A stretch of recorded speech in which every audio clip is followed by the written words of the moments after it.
There is something about Mary Magdalene that captures the imagination in a way few other figures in history can.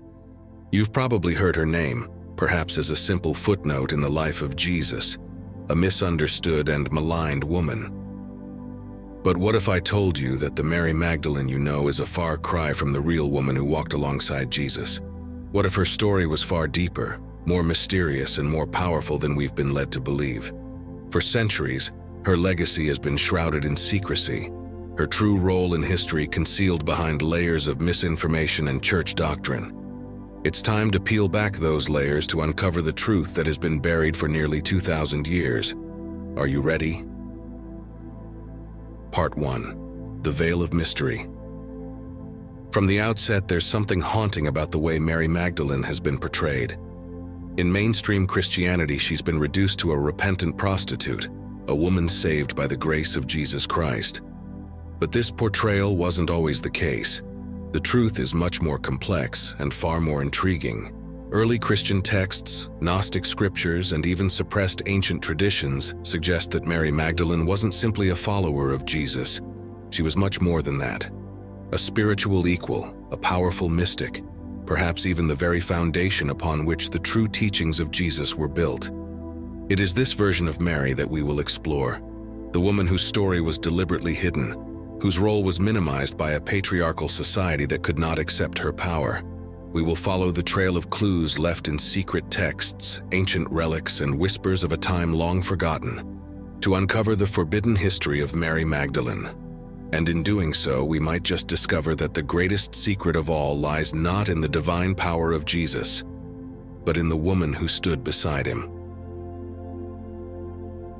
The Forgotten Woman. The story of Mary Magdalene begins in obscurity. She is mentioned in all 4 canonical Gospels, Matthew, Mark, Luke, and John, but not as a sinner or a prostitute. In fact, the Gospels paint a much different picture of Mary than the one most of us know. According to these texts, she was one of Jesus' most devoted followers, a woman who supported his ministry, witnessed his crucifixion, and, crucially, was the first to see him after his resurrection. Her role in these pivotal moments suggests a closeness to Jesus that the other disciples did not share. Yet over time, her image was deliberately altered. In the year 591, Pope Gregory delivered a sermon that would forever change Mary Magdalene's legacy. In this sermon, Gregory confused Mary with an unnamed sinful woman from the Gospel of Luke, effectively labeling her as a prostitute. This was not based on any scriptural evidence, but was rather a convenient way to diminish her influence. By branding Mary as a fallen woman who had been redeemed by Jesus, the Church could strip away any notion of her as an intellectual or spiritual equal to the male apostles. It was a way to disempower her, to silence the whispers of her authority. But why? Why was it so important to diminish her role? The answer lies not just in the dynamics of early Christianity, but also in the patriarchal structures that sought to control the narrative of power and spirituality. A powerful, independent woman who held sway over the teachings of Jesus could not be tolerated in a religious framework dominated by men. And so, Mary Magdalene's true identity was erased, replaced by a convenient myth that served the needs of the emerging church. The Gospel of Mary. What the church may not have anticipated was that, despite their efforts, pieces of the truth about Mary Magdalene would survive. Hidden in the shadows of history, buried in ancient manuscripts long dismissed by the church, her story endured. One of the most important of these texts is the Gospel of Mary, an ancient Gnostic gospel discovered in the late 19th century. This gospel, unlike the canonical texts, paints a radically different picture of Mary Magdalene. In the Gospel of Mary, Mary is portrayed not as a sinner but as a leader. She is the one whom Jesus loved the most, the one to whom he entrusted his deepest, most esoteric teachings. The Gospel tells the story of how, after Jesus' death, the other apostles turned to Mary for guidance. She reveals to them the secret teachings Jesus had shared with her, teachings that went beyond the simple faith of the masses and delved into the mysteries of the divine and the soul's journey through life and death. It is here that we begin to see the true Mary Magdalene, a woman not only loved by Jesus but also revered by him. Her spiritual insight surpassed that of the other disciples. so much so that they were jealous of her. In one passage, Peter, the leader of the apostles, openly questions why Jesus would have chosen Mary to receive such profound knowledge. It is clear from the text that Mary's position within the early Christian community was one of great importance. But this gospel, along with other Gnostic texts, was declared heretical by the early church. The teachings it contained were too dangerous, too threatening to the orthodox doctrine being established. And so the Gospel of Mary, along with other Gnostic scriptures, was suppressed, hidden away for centuries. It wasn't until these texts were rediscovered in the 20th century that we began to piece together a more complete picture of Mary Magdalene's true role in early Christianity. Yet even today, the Gospel of Mary remains largely unknown to most Christians. The Church has never fully embraced these alternative Gospels, and for good reason. They challenge the very foundation of the Church's authority, suggesting that the true teachings of Jesus were meant to be shared with all, regardless of gender. Mary Magdalene, it seems, was at the heart of this more egalitarian vision of faith, a vision that the early Church could not allow to survive. The power of the sacred feminine. One of the most compelling aspects of Mary Magdalene's story is the way in which it intersects with the concept of the sacred feminine. In many ancient traditions, the divine was understood to encompass both masculine and feminine aspects. The male and female were seen as complementary forces, each essential to the balance of creation. But as Christianity took shape, this balance was lost. The feminine was gradually erased from the divine narrative, replaced by a purely masculine God. Mary Magdalene, however, seems to represent a remnant of that ancient understanding. Her closeness to Jesus, her role as a spiritual leader, and her deep connection to the divine all point to a different kind of Christianity, one that honored both the masculine and the feminine. In the Gospel of Mary, we see a vision of spirituality that transcends the rigid hierarchies of male dominance. Mary is not just a follower of Jesus, she is his equal, his partner in the divine work of spiritual transformation. This idea of the sacred feminine has long been suppressed by the institutional church, but it continues to resurface in various mystical traditions. From the Gnostics to the Cathars of medieval France, there have been groups throughout history who recognize the importance of the feminine in spiritual life. Mary Magdalene, for these groups, was not just a symbol of repentance. She was the embodiment of divine wisdom, a vessel of the sacred feminine power that the Church had tried so hard to extinguish. In fact, some traditions go even further, suggesting that Mary Magdalene was not only a partner to Jesus, but also his wife. The idea that Jesus and Mary were married and had children has long been considered heretical by the Church, but it has persisted in various forms, from medieval legends to modern-day conspiracy theories. Could it be that the Church's efforts to suppress Mary Magdalene's true story were motivated not just by her spiritual authority, but also by a desire to cover up a far more personal relationship between her and Jesus? The truth is, we may never know for sure, but what we do know is that Mary Magdalene's story, as it has been passed down through the ages, has been deliberately altered, her true role obscured. She was more than a mere follower of Jesus. She was a powerful spiritual leader, a woman who carried within her the wisdom of the ages and whose story was too dangerous for the early Church to fully embrace. In the next part, we will dive deeper into the hidden history of Mary Magdalene, exploring the legends that claim she traveled to France after the crucifixion, carrying with her not just the teachings of Jesus, but perhaps something far more precious.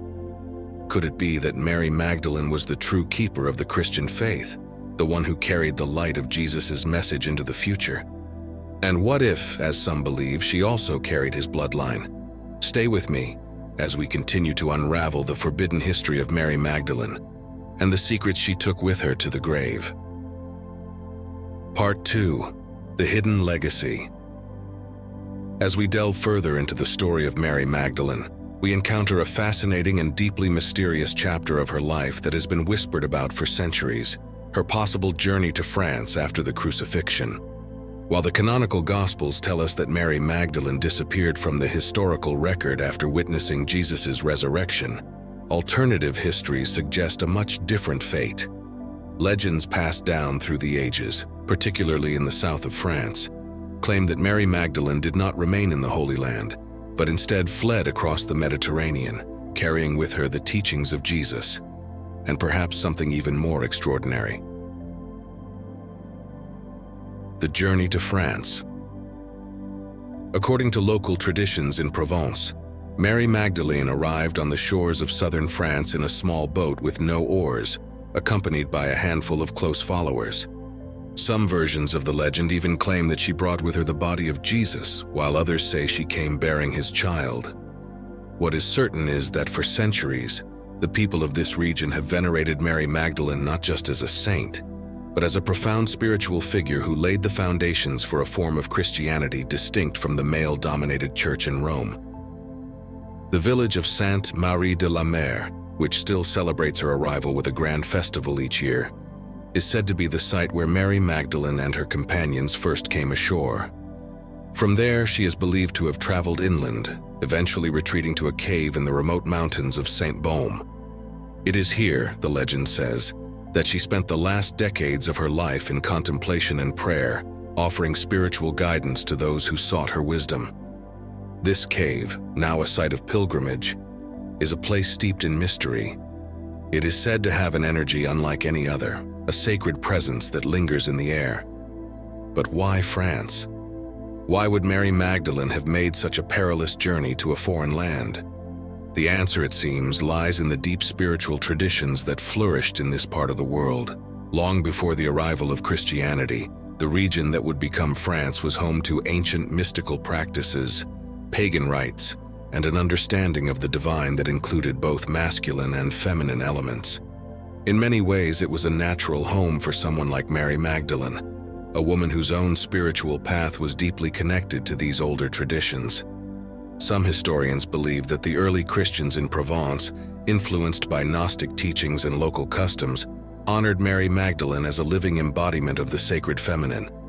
They saw her not just as a follower of Jesus, but as a priestess in her own right, a woman who carried the hidden knowledge of the divine. And for these early Christians, the idea of a male-dominated church as it was being established in Rome did not resonate.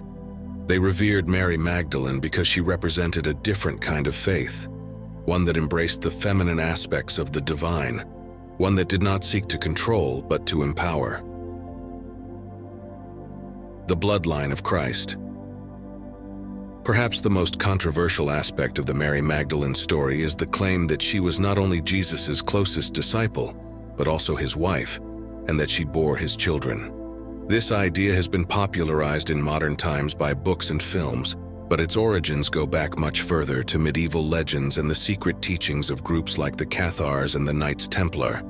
These groups, which flourished in southern France during the Middle Ages, were often at odds with the established church, and they held beliefs that were considered heretical by the Vatican. According to these legends, Mary Magdalene did not arrive in France alone.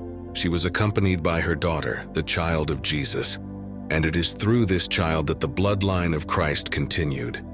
The idea of a holy bloodline known as the Sangreal or Holy Grail is one of the most tantalizing mysteries of the medieval period.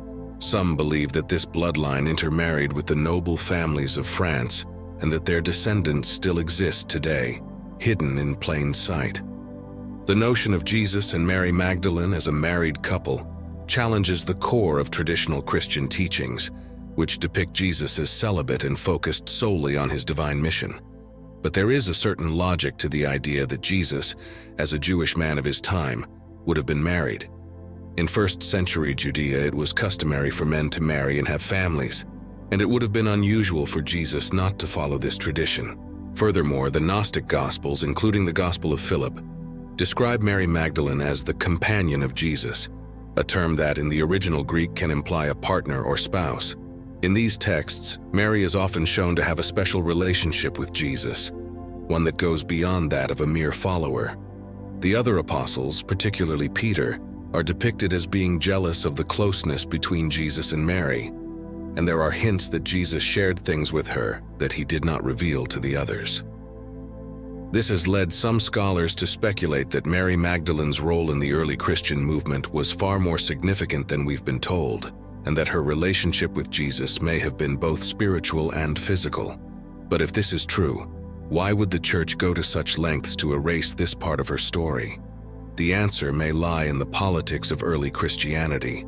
As the church began to consolidate power, it sought to establish a narrative that would unify its followers under a single doctrine. The idea of Jesus being married or of Mary Magdalene having any kind of authority would have undermined the male-dominated hierarchy that the church was building. By turning her into a repentant sinner, the church was able to control her image and suppress any alternative interpretations of her role. The Cathars and the Knights Templar.